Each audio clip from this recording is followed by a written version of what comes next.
Alors, on vous parle souvent du CAC 40, et c'est vrai que le CAC 40, on l'a commenté, qui est repassé sous la barre des 8000 points, mais il y a son petit cousin, le CAC Small, qui monte en flèche depuis 3 mois. Bonjour Thibaut. Bonjour David. Thibaut Prébet, directeur adjoint de la financière Arbevel. L'indice star de la Bourse de Paris, le CAC 40, j'ai regardé les chiffres, qui fait du surplace sur 3 mois, quand le CAC Small, il faut expliquer ce qu'est le CAC Small, gagne 11%. Est-ce qu'il se passe quelque chose sur le CAC Small? Est-ce que c'est la revanche des petites et moyennes valeurs de la cote dont on parle depuis un petit moment? Ouais, il se passe quelque chose parce que c'est petites valeurs, hein, donc on Alors sépare c'est quoi le ça. CAC Small? CAC Small, les petites valeurs. Alors avant, on disait que c'était jusqu'à 1 milliard, puis ça a un peu monté. La zone bouge, hein, c'est-à-dire qu'aux États-Unis, je vous rappelle qu'une petite valeur, c'est 10 milliards. Chez Ouais. nous, c'est plutôt 1 milliard. De Ensuite, capitalisation boursière. voilà, ensuite, il y a les valeurs moyennes, qui historiquement étaient entre 1 et 10, mais encore une fois, c'est des frontières un peu fluctuantes. Et les grandes capitalisations du CAC 40, qui sont généralement au-delà des 10 milliards. Et c'est vrai que jusqu'à 2017, 18 et encore 20, il y avait un engouement pour ces petites et moyennes valeurs parce qu'on y trouve les valeurs vertes, les valeurs technologiques, beaucoup en Europe, et qui intéressaient tout le monde. Et puis depuis 2021 et surtout 2022, c'est assez catastrophique, hein, les performances de ces titres. Les gens ont voulu se désengager. Dans un marché assez creux, quand il y a des flux sortants, bah, c'est un autoréalisateur, ça fait baisser les marchés. Il y a des gens qui vendent, personne pour acheter, ça va assez vite. Et ben, il se fait qu'après un début d'année qui était encore une fois un peu compliqué, il y a une inversion assez forte qui est en train de se mettre en place depuis 3 mois, mais plus particulièrement le mois de mai qui a été un mois d'accélération. Ouais, j'ai regardé un peu, c'est 80 valeurs le CAC Small, à peu près 80 valeurs. Et c'est vrai qu'on a du Kaufmann Broad, de Fnac Darty, Compagnie des Alpes, Clariane, ex-Corian, Pierre et Vacances, OVH, Maison du Monde, Aramis. Bon, bah, c'est quand même des grosses valeurs, hein, je veux dire. Ah, ce n'est pas des toutes petites sociétés, c'est des Ouais, sociétés voilà. qui ont un sens à être cotées en bourse, même si justement beaucoup de sociétés ont considéré qu'être cotées en bourse, si on a des titres qui se font massacrer et qu'on ne peut pas lever de capital, ça ne sert à rien. Donc c'est aussi cette remise en question qui commençait à arriver, qui a créé un certain nombre de mouvements institutionnels, entre autres, qui font qu'il y a à nouveau un intérêt, hein, pour rappeler, sur un mois c'est court, hein, le mois de mai, on a un CAC 40 qui perd 0,30 Ouais. en dividende, hein. Ouais. On a un CAC mid-small, donc au milieu, qui prend 4, on a un CAC small qui prend 9. Sur un mois, c'est des écarts qui sont extrêmement importants, hein, c'est quasiment 10%. Donc il se passe quand même manifestement quelque chose. Ouais, avec une grosse dispersion, parce que j'ai regardé depuis le début de l'année sur le CAC Small, il y a des boîtes qui perdent 40-45%, AB Science ou d'autres, quand Esso, qui capitalise 2,5 milliards, gagne 250%. Oui, c'est ce qui est pour le coup assez fort parce que, c'est des sociétés plus petites, donc elles réagissent plus au flux. Et puis, vous avez des choses plus éclectiques, c'est-à-dire qu'effectivement, les biotech ont Oui. souvent des volatilités très fortes et vous avez d'autres sociétés qui sont plus variées. Et puis, il faut rappeler que les petites valeurs sont par essence moins diversifiées. C'est pour ça que les fonds ont de l'intérêt parce qu'eux-mêmes apportent cette diversification. Une valeur moins diversifiée, bah, évidemment, elle n'a pas des activités qui se compensent les uns les autres. Donc, c'est souvent des mouvements un peu plus violents en termes de résultats et en termes de marché. Ouais, comment on explique alors cette remontada boursière? Parce que on a eu quand même 2 années, vous l'avez dit, hein, Thibaut, 2 années catastrophiques. Et en même temps, on est servi par l'actualité puisqu'il y a une OPA aujourd'hui sur Neoen. On aime beaucoup Neoen, premier producteur indépendant d'énergie renouvelable qui sera racheté par donc une boîte canadienne et qui Absolument. sortira de la bourse. Absolument. Alors, ce qui est intéressant, c'est que, justement, vous le disiez, le premier point, c'est la valeur. Ce qui crée le rebond, c'est la valeur. On a des sociétés de non-cotées, donc private equity, qui vont vers des sociétés un peu plus petites, qui sont prêtes à payer 25 fois les résultats. On a des grandes capitalisations qui peuvent payer 16 fois, 20 fois. Puis au milieu, personne ne voulait des small caps. Alors c'est un peu bizarre, parce que quand vous tracez votre courbe, vous avez un trou. Ouais. Mais c'est aussi là que les sociétés de non-cotées veulent introduire leur société en bourse. Donc si personne ne veut les payer, ça ne les arrange pas. Donc on avait un creux. Et donc les sociétés qui étaient payées là, voyaient celle-là et se sont dit, on va peut-être commencer à les racheter. Ouais. Et donc on a un intérêt pour racheter ces sociétés. Et ce qui est intéressant, c'est que ça montre la violence de la décote, hein. Pour rappeler, sur 3 ans, malgré ce rebond qu'on vient de voir, le CAC Small, c'est 30% de retard sur le CAC, Ouais. avec des résultats plutôt meilleurs. Donc c'est quand même une décote qui s'est creusée, qui est énorme. Prenez le cas de Neoen, ou par exemple KKR, une autre société de capital risque, qui avait acheté Encavis, par exemple, dans le même secteur il y a quelques semaines avec 50% de prime. Ben vous vous dites, c'est quand même une société d'infrastructure. Vous faites des champs par exemple, de solaire en Australie, beaucoup pour Neoen.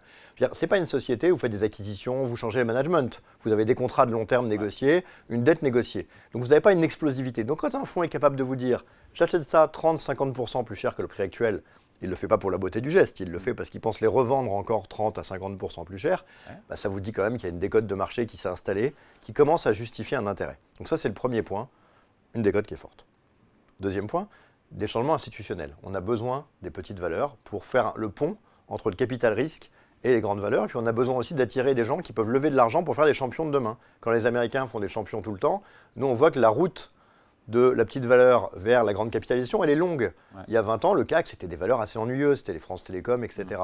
On a vu arriver des belles valeurs de luxe, des ASML en Europe, mais ce chemin de la pépite à la belle valeur, il est très long. Pour l'accélérer, il faut qu'il y ait plus de capital pour les boîtes qui grossissent.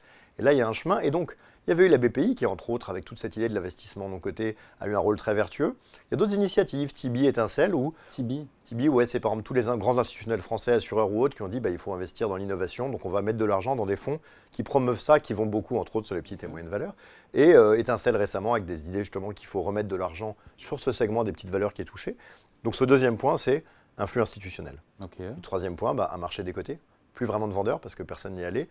Et quand vous avez un marché qui n'est pas très liquide, dans lequel il n'y a pas de vendeurs, si vous mettez de l'argent, c'est finalement très autoréalisateur.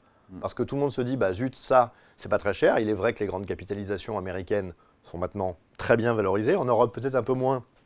Mais sur des moyennes historiques, les belles valeurs sont aussi bien valorisées. Donc tout le monde se dit, revenons sur les petites valeurs. Et quand les gens le font sur des titres pas très liquides, ça fait monter tout seul. Et donc du coup, ces flux, ces gens qui commencent à racheter de la cote pendant qu'il en est encore temps, ça crée un mouvement qui encore une fois, est assez violent, mais qui, deux, vu les décotes sur 3-5 ans qui restent très fortes, peut faire pas mal. Ouais. Donc il y a un retour des volumes et de l'intérêt sur les small et mid cap. Et puis ça le changement de. C'est le changement et un effet boule de neige parce que beaucoup de gens depuis le début de l'année disaient maintenant il y a une décote. Je sais que les petites valeurs, c'est un truc qui a un potentiel très élevé parce que historiquement les résultats sont très bons, parce qu'il y a de l'innovation. Mais j'y vais pas. Mais en fait j'attends. J'attends que ça démarre. Parce qu'en fait, en vrai, ça fait 2 ans où si j'y suis allé, j'ai pris des résultats très difficiles. Si j'attends, je suis bien. Et là, tout le monde commence à se dire, c'est en train de démarrer là, donc il faut y aller. Et donc, fatalement, un petit côté qui est encore qui est intéressant. Donc, il y a encore du potentiel sur CAC Small. Absolument. Il y a vraiment encore beaucoup de choses à faire sur cette cote. Il y a des dossiers en particulier que vous aimez bien d'ailleurs? Il y en a beaucoup. Alors, ce qui est amusant, c'est quand on se parlait il y a quelques jours, on se disait qu'on pouvait parler de Neoen, qui est dans la partie plus importante, puisque l'offre est à 6 milliards. La base, c'est capitalisé entre 4 et 5 milliards. 4,6 à la clôture d'hier, absolument, vous avez raison. Donc, on est plutôt dans les valeurs moyennes. C'est un gros dossier. Mais là encore, c'est un gros dossier small mid, on va dire, mais c'est présent dans beaucoup de ces fonds. Mais c'est emblématique. Il ne faut pas oublier que ça peut être beaucoup, 4,5 milliards, mais on était encore 30% plus bas il y a encore 2 mois. Donc, c'était un dossier qui ne valait pas beaucoup pour quasiment 20 gigawatts de production d'énergie, ce qui est énorme.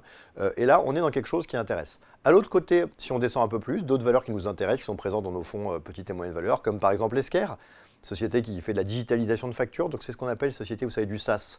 C'est-à-dire cette thématique de l'abonnement, où on vous vend des abonnements et du coup, vous avez des profits très récurrents. Typiquement, c'est une valeur qui opérationnellement déroule, qui a énormément monté. On est à 50% de prix sur les derniers mois. On est encore à la moitié de ce que ça a valu avant la crise des small, même si c'était à l'époque très bien valorisé.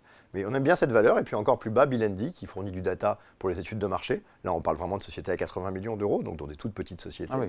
Là, c'est pareil, c'est des sociétés qui ont beau très bien se comporter, être en pleine croissance.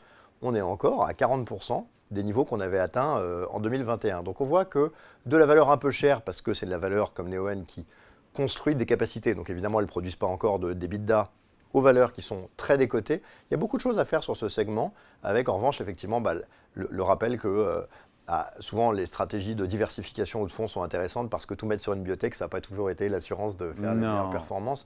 Mais c'est aussi sain parce qu'on a besoin de gens qui s'intéressent à la bourse. Si dès qu'ils se disent je vais sortir des sentiers battus, pas faire de LVMH et prendre une pépite, elle fait moins 40, on dégoûte les gens de la bourse. Donc c'est vertueux et nécessaire de garder cette idée que on peut s'intéresser à des petites valeurs et avoir du résultat. Et nous, en tout cas, dans le savoir-faire de notre gestion, c'est un élément qu'on voit revenir avec intérêt parce que nos métiers sont plus intéressants quand on peut essayer de dénicher des pépites et qu'elles montent, alors que parfois, avoir des sociétés qui ont des résultats qui augmentent de 10 par an, qui font que baisser, au bout d'un moment, ça crée quand même une certaine frustration. Donc, CAC Small qui a mangé son pain noir, peut-être.